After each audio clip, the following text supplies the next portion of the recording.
He had the power to see everything, absolutely everything. Cameras in every hallway, microphones in every room, algorithms tracking every single move. Kwame Osi was an African billionaire who built an empire selling security, but used that very technology to watch everyone around him. Until one night, while reviewing the footage from his corporate building in Manhattan, he saw something that should not exist. Two bodies standing too close, two gazes loaded with desire. Two people who were never supposed to love each other, yet were falling anyway. One of them was his personal assistant, the woman he trusted more than anyone else. The other was his own nephew. And as he watched, frame by frame, gesture by gesture, forbidden kiss by forbidden kiss, Kwame realized something terrifying. He wasn't feeling angry. It wasn't jealousy of his nephew. It was jealousy of her. Because the man who controlled everything had just discovered he was in love with the one woman he could never have. And now he had a choice: destroy their love or destroy himself. This is the story of the African billionaire who installed cameras to protect his empire and ended up catching the one secret that could completely ruin him, the secret of his own heart. Kwame Osi never asked for permission to take up space. At 42, he was the founder and CEO of SecureTech Global, a security technology company valued at $3 billion, headquartered in a glass and steel skyscraper in the heart of Manhattan. Born in Accra, Ghana, he carried with him the iron discipline of someone who grew up watching his father build everything from scratch and lose it all by trusting the wrong people. That lesson never left his mind. Trust is a luxury the powerful cannot afford. SecureTech's main office occupied 3 entire floors of a Fifth Avenue building, with a privileged view of Central Park. Every detail was controlled, from room temperature to automated lighting, from biometric access codes to internal circulation routes. Kwame didn't delegate important decisions. He personally reviewed contracts, approved hires, and monitored every financial movement. To him, delegation was synonymous with vulnerability. Inside that glass tower, Kwame was respected, feared, and admired. He wore custom Savile Row suits, watches worth more than luxury cars, and attended events where business leaders, politicians, and celebrities competed for his attention. But behind the flawless facade, there was an emptiness he refused to acknowledge. His nights were lonely, his dinners silent, his conversations strategic and devoid of genuine affection. He never married. He had brief relationships, always with women who orbited the same circles of power: executives, lawyers, heiresses. None of them lasted. Kwame didn't know how to get close without calculating risk. He didn't know how to love without weighing consequences. And deep down, he preferred it that way. Love required surrender, and surrender meant losing control.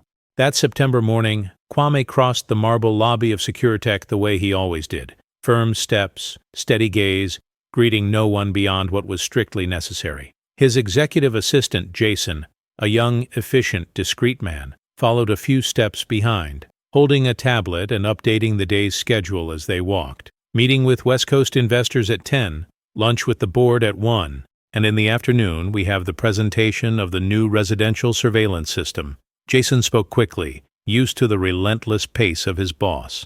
Kwame simply nodded as he stepped into the private elevator that went straight up to the 42nd floor. The doors closed, and he watched his reflection in the polished mirror. Shiny dark skin, perfectly trimmed beard, eyes that revealed nothing. He liked what he saw. A man in absolute control. But something felt off that week. Kwame could feel it. Rumors were circulating behind the scenes of Silicon Valley. Whispers about a possible investigation involving invasive surveillance practices tied to some of his government contracts. Nothing concrete yet, but enough to trigger an alert. He hadn't gotten where he was by ignoring signs. And this was a clear one. Someone was trying to destabilize him. When he reached his office, a minimalist space with glass walls, an African mahogany desk, and a breathtaking view, Kwame stopped by the window. Below, New York buzzed. Millions of people living their lives, each one generating data, leaving digital traces, being watched without knowing it. He had built an empire on that. The illusion of privacy. "Jason," he called, without taking his eyes off the city. "I want a full internal audit. All communications, all access points, all employees. I want to know who comes in, who goes out, who talks to whom. Jason hesitated for a second. "Sir, would that include internal surveillance?" Kwame turned slowly, a cold half-smile on his face. Exactly that. He didn't know it yet, but that decision would change everything. Because sometimes, when you install cameras to protect your empire, you end up catching the one thing that can destroy it, the truth about who you really are. The meeting with West Coast investors ended exactly as Kwame expected, praise for his strategic vision and promises of new financial backing. But as he shook hands and accepted congratulations, his mind was elsewhere. The rumors kept echoing. Someone, somewhere, was planting doubts about SecureTech's integrity, and Kwame did not tolerate invisible threats.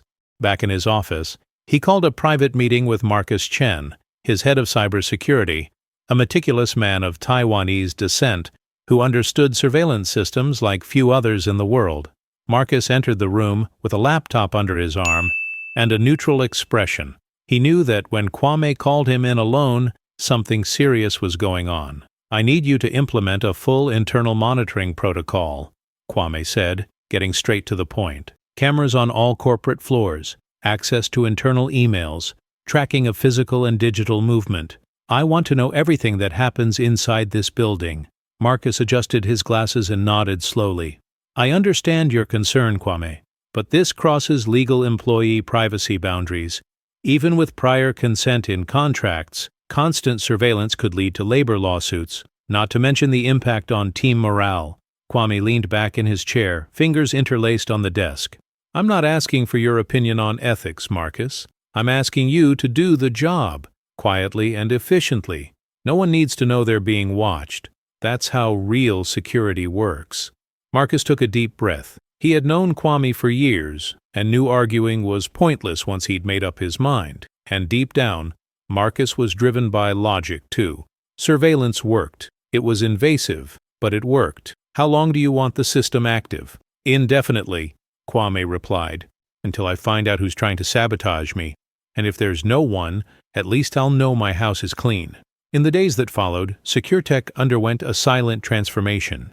Discrete high-resolution cameras were installed in hallways, meeting rooms, common areas, and even near individual offices. The system ran on encrypted cloud servers, accessible only to Kwame and Marcus. Every employee, from intern to vice president, was now under constant observation. Kwame reviewed the footage every night, alone in his office. He watched meetings, hallway conversations, coffee breaks, heated project debates. Nothing unusual, nothing suspicious, just people working, living, existing without knowing that every gesture was being recorded, archived, analyzed. And then, in the third week of surveillance, something caught his attention. It was a Friday, around 7 in the evening. Most employees had already left. Kwame was reviewing footage from the 39th floor, the administrative wing, when he saw two people talking near the file room. The image quality was flawless. He zoomed in. One of them was Aisha, his personal assistant, a black woman with warm brown skin, 34 years old, a single mother to an 8-year-old boy. She had worked for Kwame for 3 years, always efficient, discreet, and incredibly organized. He trusted her more than most people around him. The other person was Liam? Kwame felt his chest tighten. Liam was his nephew, the son of his older sister who had died 5 years earlier in a car accident in Lagos. Kwame had brought him to the United States, paid for his education at Princeton, and hired him at SecureTech as a financial analyst. Liam was 26, intelligent, charming, and carried the same last name as Kwame, Osei. He was the only blood tie Kwame still had on this continent. And there, on the screen, Liam and Aisha were talking. Nothing alarming at first glance, just a conversation. But there was something in their body language, the way Liam leaned toward her, the way Aisha smiled, lowering her eyes, the closeness. Kwame paused the footage, rewound it, watched again, and then, for the first time in years, he felt something he couldn't immediately name. It wasn't anger. It wasn't distrust. It was something else, something deeper, more unsettling. He shut off the monitor, stood up, and walked to the window. Outside, New York glowed under the night sky, and inside him, something began to crack. Because watching was easy, but dealing with what you discover, that was another story. Kwame didn't sleep that night. Lying on the king-size bed in his Tribeca penthouse, He stared at the ceiling while the city pulsed outside. The image of Liam and Aisha talking near the file room replayed in his mind like an obsessive loop. He tried to convince himself it was just paranoia, that there was nothing wrong with two co-workers exchanging a few words at the end of the day. But Kwame knew body language. He had built an empire analyzing behavior, reading between the lines, spotting lies. And what he saw in that footage wasn't casual. It was intimate. The next day, Saturday, he went back to the office. He didn't say a word to anyone, entered through the private parking garage, went straight to his floor, and locked the door. He turned on the surveillance system and started reviewing the recordings from the past 3 weeks, looking for any interaction between Liam and Aisha, and he found them. There were dozens of moments, small, almost imperceptible ones. Liam stopping by Aisha's desk and leaving a coffee, Aisha laughing at something he said in the elevator. The two of them leaving the building together, walking side by side along Fifth Avenue before splitting off in opposite directions. Nothing obvious, nothing scandalous. But together, those fragments told a story. Kwame zoomed in on a recording from last Wednesday, filmed in the underground garage. It was almost midnight. Liam and Aisha were standing near her car, a modest Honda Civic. They were talking. Then Liam touched her arm. It was brief, gentle, but loaded with meaning.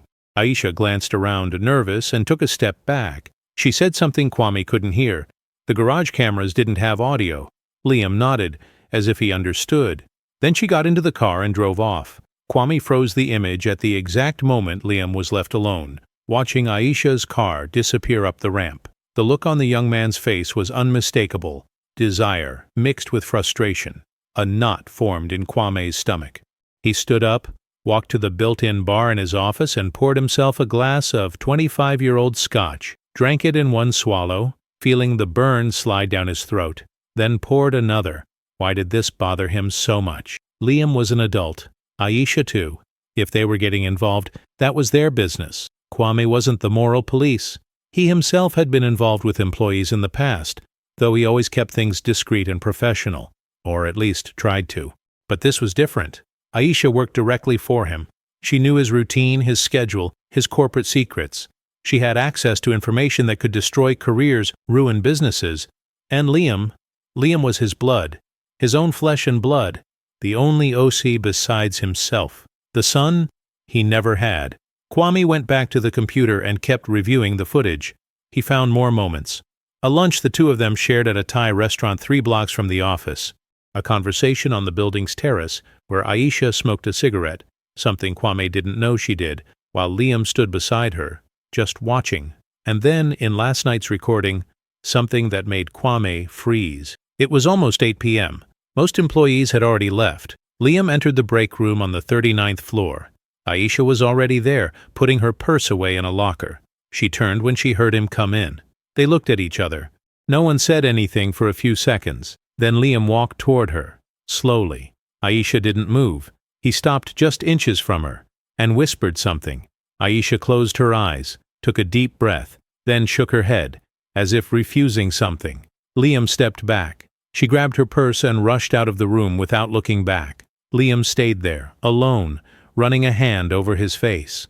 Kwame shut off the monitor. His heart was racing, his breathing uneven. He felt like a voyeur, like an intruder in someone else's life, but he couldn't stop, because now he knew the truth. Liam was in love with Aisha, and she was trying to resist. But for how long? Kwame stood up, walked to the window, and rested his forehead against the cold glass. Down below, New York slept restlessly, and inside him, something began to crumble. Because for the first time in his life, Kwame Osei realized there was something he couldn't control, and it terrified him. The weeks that followed were a silent torment for Kwame. He kept his flawless routine, strategic meetings, business dinners, international conferences via satellite. On the outside, he was the same unshakable billionaire as always. On the inside, an obsession grew like a weed. Every night, he reviewed the recordings, looked for Liam and Aisha, analyzed every gesture, every look, every second of closeness between them. And the more he watched, the deeper he fell into a spiral of conflicting emotions he couldn't name. Jealousy? Of whom? Of Liam, for winning Aisha's attention? Or of Aisha, for stealing the affection of the only relative he had? Or was it something else entirely? One October morning, Kwame called Aisha into his office to review the week's schedule. She entered as always, professional posture, crisp white blouse, curly hair pulled into an elegant bun. She carried a tablet and a cup of coffee. No sugar, just the way he liked it. "Good morning, Mr. Osei," she said, with that soft accent that blended Brooklyn with something older, deeper. Aisha had grown up in Bed-Stuy, the daughter of Jamaican immigrants. She was a woman who knew struggle. Kwame took the coffee without taking his eyes off her. "Aisha, how long have you been here?" She blinked, surprised by the unusual question. 3.5 years, sir. "And how do you feel working here?" Aisha hesitated. This wasn't like him. Kwame never asked about feelings. I'm grateful for the opportunity. You've always been fair to me. You gave me stability. My son has a good school because of this job." Kwame nodded slowly, drumming his fingers on the desk. "You're discreet, Aisha. I value that. Discretion is rare these days." "Thank you, sir. But discretion can also hide things. Wouldn't you agree?" The air in the room shifted. Aisha swallowed hard, her dark eyes now alert. I have nothing to hide, Mr. Osei." A lie. Kwame knew it was a lie, but he said nothing, just smiled. A cold, calculated smile. "Good. You may go." Aisha left quickly, and Kwame noticed she was trembling. That afternoon, he watched Liam from across the room during a team meeting. His nephew presented financial reports with the confidence of someone born to lead. Smart, articulate, charismatic. Everything Kwame had always wanted him to be. But now, when he looked at Liam, Kwame saw something else. He saw a young man in love. He saw vulnerability. He saw weakness. And it infuriated him. After the meeting, Kwame called Liam in for a private conversation. "How are you settling into the company?" he asked, arms crossed. "Very well, uncle. I'm learning more every day." "Good. I want you to take on new projects that require travel. Silicon Valley, Austin, maybe London." Liam frowned. "Travel? But I'm focused on the finance division here in New York, and now you're going to broaden your horizons." Kwame cut in, his voice firm. "This isn't a request, Liam. It's an order." Liam opened his mouth to respond, but something in his uncle's eyes made him stop. "Yes, sir." That night Kwame was back in his office again, alone, watching the recordings. He saw the moment Liam went looking for Aisha after the conversation, found her near the elevators. "He's going to send me away," Liam said, frustration clear in his voice. "Projects out of the city. For months." Aisha crossed her arms, staring at the floor. "Maybe it's for the best, Liam." "For the best? Aisha, I can't keep pretending I don't feel anything. Every time I see you, I—" "Stop," she whispered, glancing around, afraid of being overheard. "You know this can't happen. I work for your uncle. You're an Osei. I'm just—" "Don't say that," Liam interrupted, his voice rough. "You're not just anything. You're incredible, Aisha, and I know you feel something too." Aisha closed her eyes, fighting her own emotions. "What I feel doesn't matter, Liam. There are lines we can't cross." "Why? Because of him?" Silence. Liam took a step back, understanding. "He knows, doesn't he? Somehow he knows." Aisha didn't answer. She just stepped into the elevator, leaving Liam alone in the hallway. Kwame paused the footage. His heart was pounding out of rhythm. His hands were shaking. He stood up and walked to the bar, pouring another drink. But this time, he couldn't bring himself to drink it. He just held the glass, watching the golden liquid reflect the city lights. Because now he understood. It wasn't jealousy of Liam. It wasn't distrust of Aisha. It was something far worse. He himself was in love with her, and he had realized it too late. The revelation hit Kwame like a punch to the gut. He spent days trying to deny it, rationalizing his feelings as mere professional concern or protective instinct. But the more he tried to suffocate the truth, the more it consumed him from the inside. Aisha. He was in love with Aisha, with the woman who organized his life, who knew his schedule, his preferences, his silences, with the single mother who worked double shifts to give her son a better life, with the woman with the quiet smile who never asked for more than she deserved. And now, she was being courted by Liam, the nephew he had raised like a son. Kwame felt torn between the man he had always been and the man he was discovering himself to be. On a rainy Tuesday in November, everything changed. Marcus Chen walked into Kwame's office with a tense expression. "We have a problem," he said, closing the door behind him. Kwame lifted his eyes from the documents he was pretending to read. What kind of problem? A data leak. Someone inside the company is sharing sensitive information about our government contracts with an investigative journalist from the New York Times. I have the digital location. It's coming from the 39th floor. Kwame's heart started racing. The 39th floor was where Aisha worked. Are you sure? Absolutely. The emails were sent from a specific terminal. I can trace it to the individual. Kwame took a deep breath. Who? Marcus opened his laptop and turned the screen around. There was the access log. The terminal belonged to Aisha, but the timestamps made no sense. The emails had been sent at 2 a.m. on a Saturday. Aisha never worked weekends. She spent Saturdays with her son. This isn't right, Kwame murmured. Sir? Aisha wouldn't do this. Someone used her credentials. Marcus frowned. It's possible. But who would have access? Kwame already knew the answer. He mentally reviewed the footage. Liam. There had been one occasion when Liam was alone at Aisha's desk while she was in a meeting. He had used her computer claiming he needed to print an urgent document. Leave it with me, Kwame said, snapping the laptop shut. Sir, the board is going to want to know who... I said. Leave it with me. Marcus nodded and left. Kwame remained alone, his thoughts racing. He had two options: expose Liam, destroying his own nephew's career, and staining the Osei family name, or protect him, risking a public scandal that could bring Secure Tech down. That night, Kwame called Liam into his office. The young man entered cautiously, sensing the tension in the air. You used Aisha's computer to leak information to the press, Kwame said bluntly. Liam went pale. Uncle, Don't lie to me, Liam. I saw everything. The silence was deafening. Liam slowly sat down, his shoulders slumped. I didn't want to hurt the company. I was trying to protect you. Protect me? Kwame let out a bitter laugh. By leaking our secret contracts? Those contracts are illegal, Uncle. Mass surveillance without court orders, tracking ordinary citizens. You're crossing lines that should never be crossed. I tried to talk to you, but you never listen. Kwame leaned over the desk, his eyes locked onto Liam's. So you decided to sabotage me? I decided to stop you from destroying yourself. Kwame stepped back, struck by the truth of those words. Liam was trying to save him, in the wrong way, recklessly, but it came from a place of love. And Aisha? Does she know what you did? No, Liam answered too quickly. She has nothing to do with this, but you're putting her at risk. Her credentials were used. If I didn't have access to the cameras, she'd be fired, maybe even prosecuted. Liam lowered his head ashamed. I'll take responsibility. I'll talk to the board, to the press. I'll get Aisha out of this. Kwame studied his nephew for a long moment. He saw sincerity. He saw regret. He saw a man in love trying to do the right thing.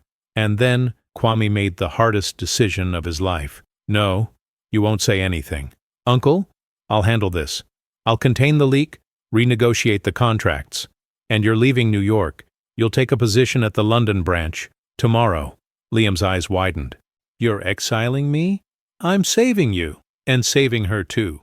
Tears shimmered in Liam's eyes. I love her, Uncle. Kwame closed his eyes. His voice came out rough, barely audible. I know.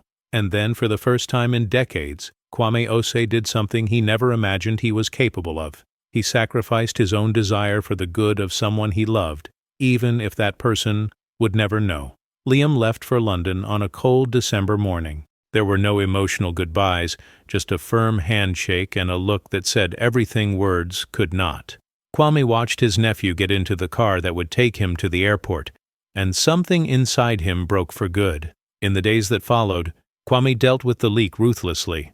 He gathered lawyers, renegotiated contracts, isolated the compromising data, and ensured that the New York Times didn't have enough evidence to publish a story. The scandal was contained before it could explode. Secure Tech survived. His empire remained intact, but he didn't. Aisha continued working as if nothing had happened. She never knew her credentials had been used, never knew she had been one step away from losing everything, and she never knew that Kwame had protected her. He preferred it that way, because revealing it would expose his own vulnerability, and Kwame Osei could not allow that, or so he thought. One January afternoon, Aisha knocked on his office door with a serious expression. Mr. Osei, I need to talk to you. Kwame gestured for her to come in. Aisha closed the door and stood there, arms crossed. I know you installed cameras in the building. Kwame's heart nearly stopped. He kept his expression neutral, but she continued. I'm not stupid. I noticed the changes, the new angles, the blind spots that disappeared. And I noticed the way you look at me now. Like, you know something I never said. Kwame said nothing. He just waited. You saw Liam in me, didn't you? Silence. Aisha took a step forward, her voice steady but emotional. He left because of me, didn't he? You sent him to London because you found out that there was nothing between you. Kwame interrupted, his voice low. Not officially, but there were feelings, and you didn't allow them to go any further. Kwame stood up and walked to the window. Outside, New York gleamed under the cold winter sun. I did what was necessary to protect this company, and to protect you. Protect me?